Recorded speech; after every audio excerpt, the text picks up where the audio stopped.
લક્ષ્ય ન્યૂઝ, એક નજર, એક લક્ષ્ય. ધ્રાંગધ્રા આર્ય સમાજ દ્વારા યોગ શિબિરનું આયોજન કરાયું. આગામી 21 જૂનના રોજ વિશ્વ યોગ દિવસની ઉજવણી કરવામાં આવનાર છે. ધ્રાંગધ્રા આર્ય સમાજ દ્વારા ત્રિદિવસીય યોગ શિબિરનું કરવામાં આવ્યું આયોજન. ધ્રાંગધ્રા આર્ય સમાજ દ્વારા બહેનો માટે દરરોજ સાંજે 5 થી 6 યોગ શિબિર ચાલી રહી છે, જે નિઃશુલ્ક છે. 11મા આંતરરાષ્ટ્રીય યોગ દિવસ 2025ની ઉજવણીના ભાગરૂપે આજથી જ ધ્રાંગધ્રા આર્ય સમાજ દ્વારા ધ્રાંગધ્રા ઓક્સિજન પાર્ક ખાતે ત્રિદિવસીય યોગ શિબિરનું આયોજન કરવામાં આવ્યું છે, જે આગામી 21 તારીખ સુધી ચાલશે.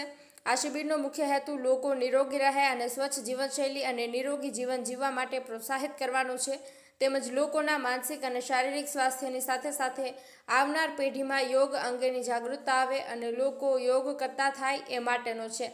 ધ્રાંગધ્રા આર્ય સમાજ દ્વારા બહેનો માટે દરરોજ સાંજે 5 થી 6 યોગ શિબિર ચાલી રહી છે, જે નિઃશુલ્ક છે. ઉલ્લેખનીય છે કે વડાપ્રધાન નરેન્દ્રભાઈ મોદીએ મન કી બાત કાર્યક્રમમાં મેદસ્વીતાથી મુક્તિ માટે દેશવાસીઓને આહવાન કરવામાં આવ્યું હતું.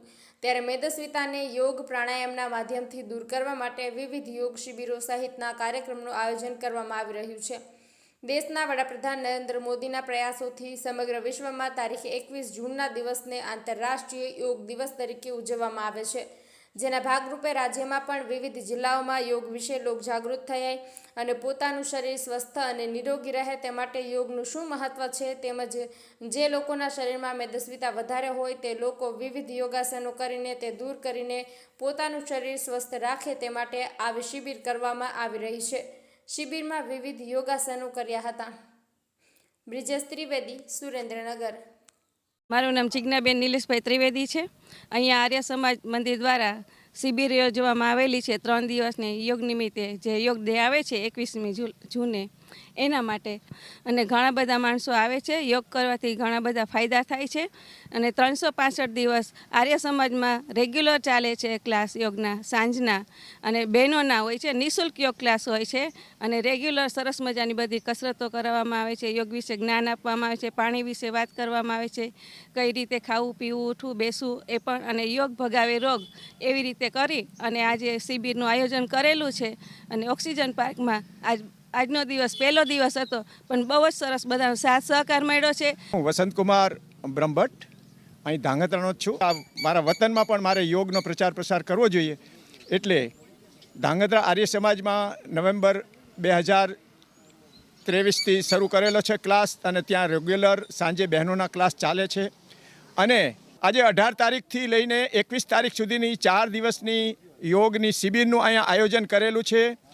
તે શિબિરની અંદર શરીર કેમ સારું રાખવું અને આપણું મન પણ કેમ સારું રાખવું, સાથે સાથે સંગીત સાથે, ક્લેપિંગ સાથે, હાસ્ય સાથે, એક્શન સોંગ સાથે અને સુંદર મજાના આસનો પ્રાણાયામો સાથે અહીંયા શીખવાડવામાં આવે છે. સવારે 6 થી 7 વાગ્યા સુધી. શરીર જ આપણું સાચો મિત્ર છે. જો શરીર સારું નહીં હોય તો કંઈ જ પણ સારું નહીં લાગે.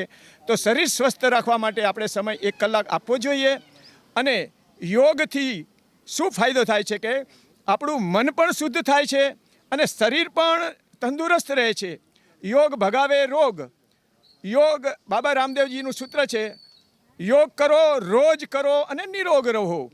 તો જેટલું બને એટલું યોગ એટલે અષ્ટાંગ યોગનું મહત્ત્વ છે. એમાં યમ નિયમ આસન પ્રાણાયામ પ્રત્યાહાર ધારણા ધ્યાન સમાધિ છે.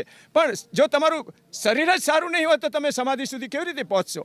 એટલે પહેલાં શરીર માધ્યમ ખલું સાધનમ, એટલે કે શરીર સ્વસ્થ હોવું જોઈએ.